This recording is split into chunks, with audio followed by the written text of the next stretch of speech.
Hello, my dear friends. I am glad you're well. I believe you're keeping well wherever you are.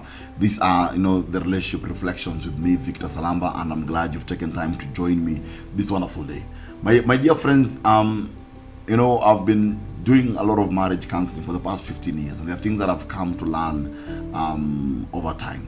One thing that is very common, which is the key topic of what you're talking about today, is you find that as a couple you might have someone may say something, and this thing might trigger you or make you angry or make you react in a way you should not react.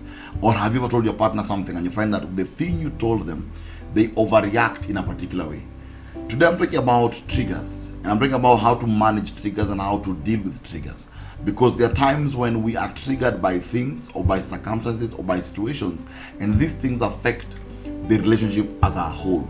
You find that it builds some form of resentment, anger, frustration, because you wonder, I was just commenting about food.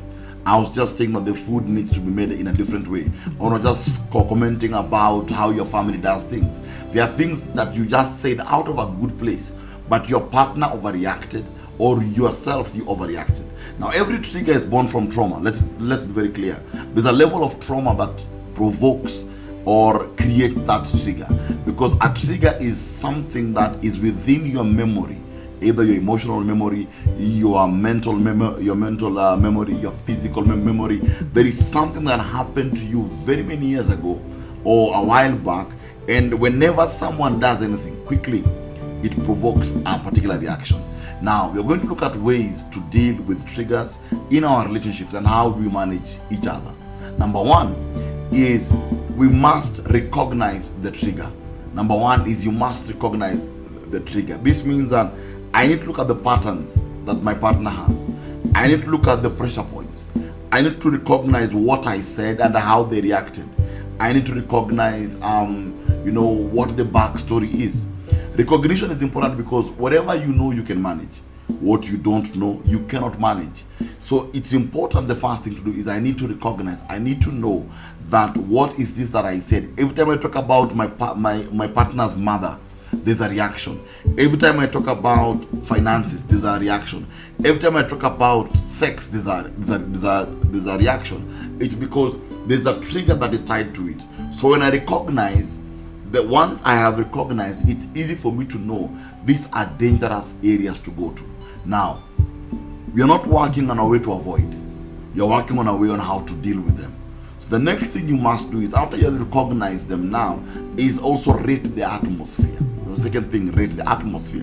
What do you mean by rate the atmosphere? Is look at your partner. Look at yourself. Remember, you can determine how angry you get, and you can determine how fast something moves from 0 to 100. So you have to rate the heart rate. And I always say this, that if all of you can maintain a particular level of temperature, let me call it that, if you can maintain a particular level, it makes it easier for us to navigate the wisdom path in dealing with that issue. Because more often than not, you find that someone can say something and immediately my heart is racing. Immediately I'm anxious, I'm angry, I'm sad. I'm in a space where I want to fight. Remember, every trigger, people have reactions. Either they'll fight you, they'll freeze, or they'll flee. Three things. So at times you may say something and your partner goes numb, or you say something and they want to fight you, or you say something and they just walk away. So I have to rate the atmosphere and know this trigger normally creates this atmosphere. Now, let me speak to those who might take this as a malicious statement, because there are those who might know the triggers and push them just to provoke some form of chaos. This information is for those who are trying to make it better, not for those who are looking for problems. No.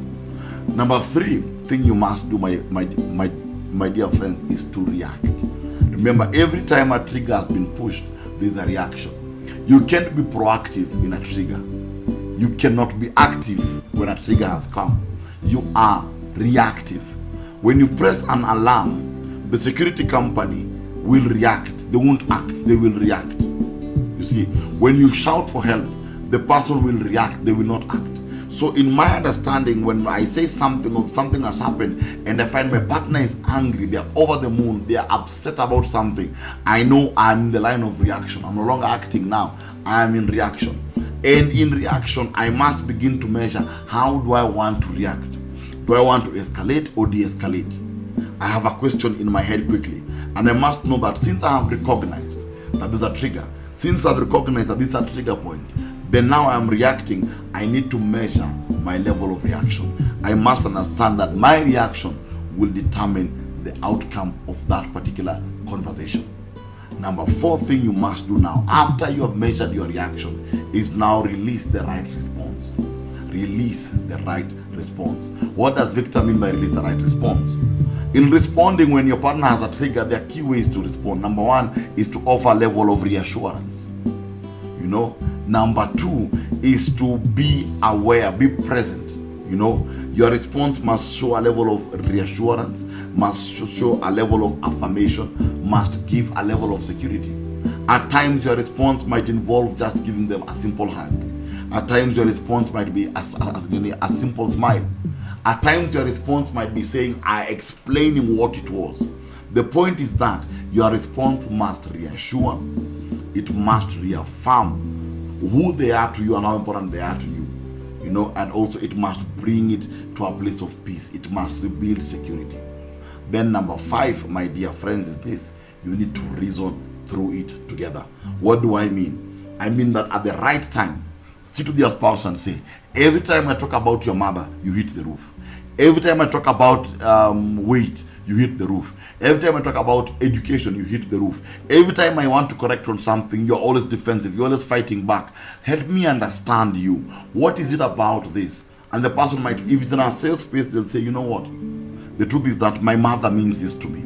Or my dad did this to me. Every time you reason through it, you go back to number 1. It helps you to recognize the trigger. It helps you to have more information about that trigger. But the more you are reasoning through it, the more you know how to rate their responses. Because now if they tell you, if you hear me banging the table, no, things have gone. From there now it helps you to know how to react, because reasoning brings understanding. I'm saying I'm sitting with you and I'm having a discussion with you because we all have issues. I have issues, you have issues. Remember, I've always said, those of you who listened to me before, I always say that we are drawn to people based on our dysfunctions, not on our functions. We are always drawn based on our dysfunctions. So if my partner is reacting over something and I'm a trigger to it, the dysfunction is talking. So the reasoning is that we are coming down and saying, I'm not perfect, I'm not judging you, and you are not perfect, don't judge me, but I desire more understanding. Triggers are common in relationships, and if they are not managed well, they always bring about silent resentment, they bring out anger, they bring out assumptions and presumptions. It's easy for someone to think you don't want me, yet it's just a trigger that brought it up. Every trigger has a story. It's your duty to find out the story and also share your story. My dear friends, these are my relationship reflections, and I trust that you have been blessed by whatever you have shared today. Kindly send your comments, talk to me, ask me questions. I'm glad to talk to you and to respond in every single way. We continue having these discussions, my dear friends, and I believe that God keeps you well, and may our relationships thrive, may our families thrive. Remember, the quality of life you live is always determined by the quality of relationships that you have. I'm Victor Salamba. See you again very soon.